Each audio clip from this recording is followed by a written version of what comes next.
तो हेलो बच्चों, आप लोग कैसे हैं? उम्मीद करते हैं कि अच्छे होंगे और अच्छी तरह से पढ़ाई भी कर रहे होंगे। तो मैं हूं सोनू सर। जो कुछ बेसिक छूट गया था, इसी के चलते आज हम लोग कवर करेंगे। तो अगला है अभाज्य संख्या। अगला क्या है? सॉरी, भाज्य संख्या। क्या है? भाज्य संख्या।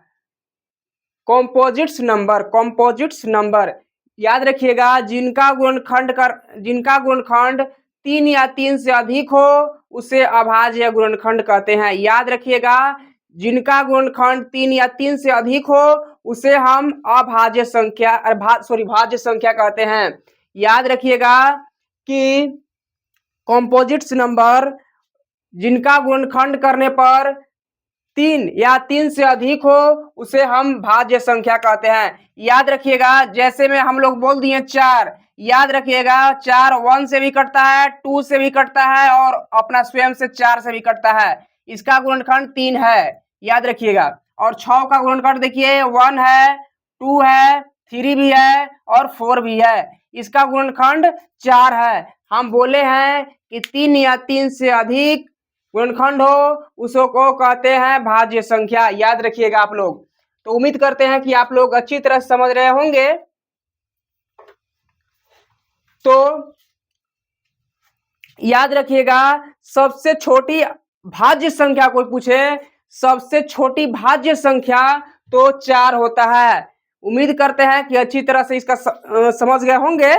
तो अगला है अभाज्य संख्या। अभाज्य संख्या प्राइम नंबर्स। प्राइम नंबर्स याद रखिएगा, जिनका गुणनखंड करने पर 2 हो, 2 को गुणनखंड हो उसे हम अभाज्य संख्या कहते हैं। याद रखिएगा, गुणनखंड करने पर एक और स्वयं से कटे। याद रखिएगा, एक और स्वयं से कटे उसे हम अभाज्य संख्या कहते हैं। जैसे में या एक बार और देख लीजिएगा, वैसे संख्या जिसे 2 गुणनखंड करने पर 2 हो, 2 कटे उसे हम अभाज्य संख्या कहते हैं। जैसे में हम बोल दिए 2 है। याद रखिएगा, 1 से भी कटता है और 2 से भी कटता है, इसके अलावा नहीं कटता है। यानी कि गुणनखंड करने पर 2 हो। याद रखिएगा, जिनका गुणनखंड करने वैसे संख्या जिनका गुणनखंड 2 हो उसे हम अभाज्य संख्या भी कहते हैं। या वैसे याद रखिएगा, एक और स्वयं से कटे उसे हम अभाज्य संख्या कहते हैं। तो आप लोग अच्छी तरह समझ गए होंगे। याद रखिएगा, सबसे छोटी अभाज्य संख्या कोई पूछ दे, सबसे छोटी अभाज्य संख्या याद रखिएगा क्या होता है? 2 होता है। देखिए लिखा हुआ है, सबसे छोटी अभाज्य संख्या 2 होता है। याद रखिएगा। तो कोई डाउट हो तो कमेंट बॉक्स के माध्यम से पूछ सकते हैं।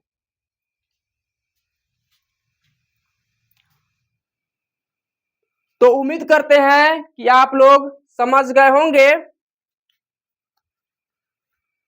फिर से समझा दे रहे हैं एक बार, नहीं तो भाज्य संख्या कॉम्पोजिट्स नंबर, वैसे संख्या जिनका गुणनखंड करने पर 3 या 3 से अधिक हो उसे हम भाज्य संख्या कहते हैं। याद रखिएगा, जिसका गुणनखंड करने पर 3 या 3 से अधिक हो उसे हम भाज्य संख्या कहते हैं। याद रखिएगा, जैसे में हम बोल दिए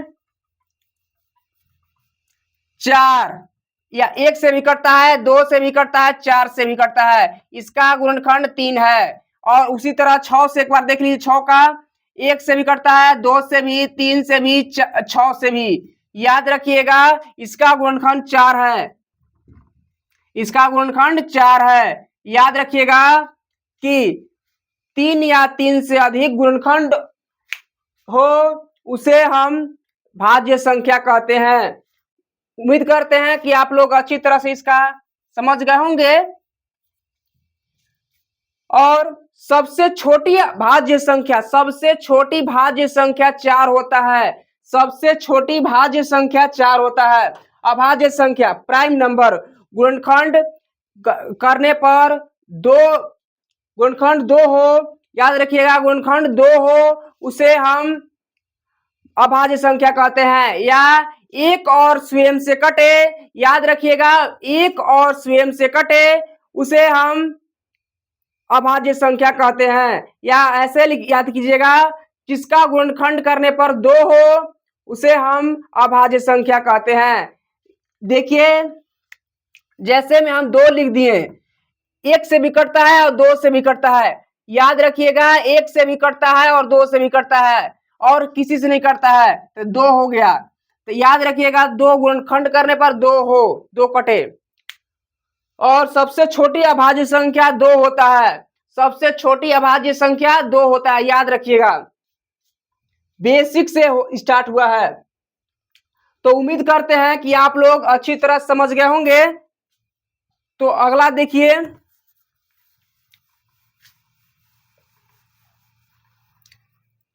इसी में देखिएगा,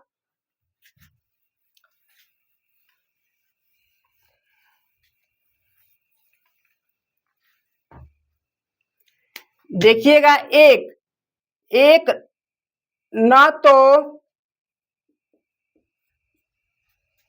भाज्य है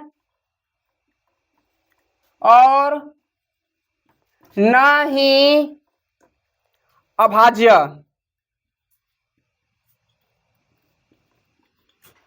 याद रखिएगा, एक ना तो भाज्य है ना तो अभाज्य, याद रखिएगा। तो आप लोग उम्मीद करते हैं कि अच्छी तरह समझ गए होंगे।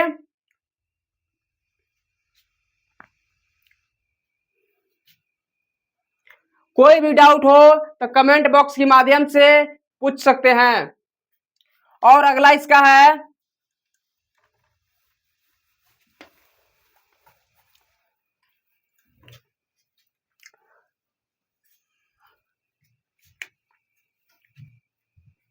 स अभाज्य संख्या। याद रखिएगा, स अभाज्य संख्या, इसको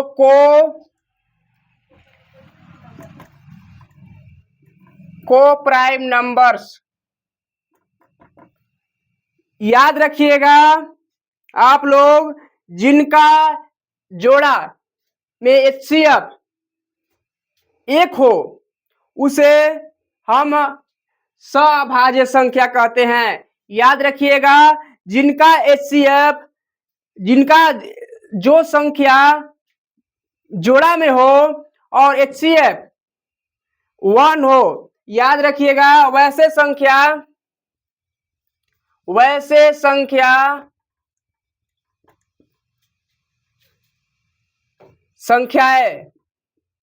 संख्याएं जिनमें जिनका जोड़ा HCF 1 हो उसे सअभाज्य संख्या कहते हैं। याद रखिएगा, सअभाज्य संख्या उसे कहते हैं जिनका जोड़ा में HCF 1 हो। जैसे बोल दिया जाए 2 और 3, इनका अगर HCF ज्ञात कीजिएगा तो याद रखिएगा, 2 एकम 2 बच गया, 1 2 उतारे, देखिए HCF जो आया 1 आया। तो उम्मीद करते हैं कि अच्छी तरह समझ गए होंगे। वैसे संख्या का जोड़ा, या लिख देते हैं, ऐसे अच्छा नहीं लगेगा, ऐसे संख्याएं का जोड़ा HCF 1 हो उसे सअभाज्य संख्या कहते हैं। जैसे में लिख लीजिए 2 3, इनका अगर HCF ज्ञात कीजिएगा तो 1 आएगा, यानी कि सअभाज्य संख्या होता है। जिनका जोड़ा करने पर HCF 1 हो उसे हम सअभाज्य संख्या कहते हैं। उम्मीद करते हैं कि अच्छी तरह समझ गए होंगे। कोई भी डाउट हो तो कमेंट बॉक्स के माध्यम से पूछ सकते हैं। तो देखिए, सअभाज्य संख्या को प्राइम नंबर्स। याद रखिएगा, वैसे संख्या का जोड़ा जिसका HCF 1 हो उसे सअभाज्य संख्या कहते हैं। याद रखिएगा, वैसे संख्या जिसका जोड़ा HCF 1 हो उसे हम सअभाज्य संख्या कहते हैं। जैसे में 2 और 3, याद रखिएगा 2 से अगर भाग दीजिएगा 3 में तो 2 एकम 2 बच गया 1 और 1 2 उतार दिए यहाँ तो 1 2 2 यानी कि HCF कितना आया 1, यानी कि यह सअभाज्य संख्या है। उम्मीद करते हैं कि अच्छी तरह समझ गए होंगे। अगर कोई भी डाउट हो, कोई परेशानी हो तो कमेंट बॉक्स के माध्यम से पूछ सकते हैं। तो मिलते हैं अगली क्लास में, तब तक के लिए जय हिंद जय भारत।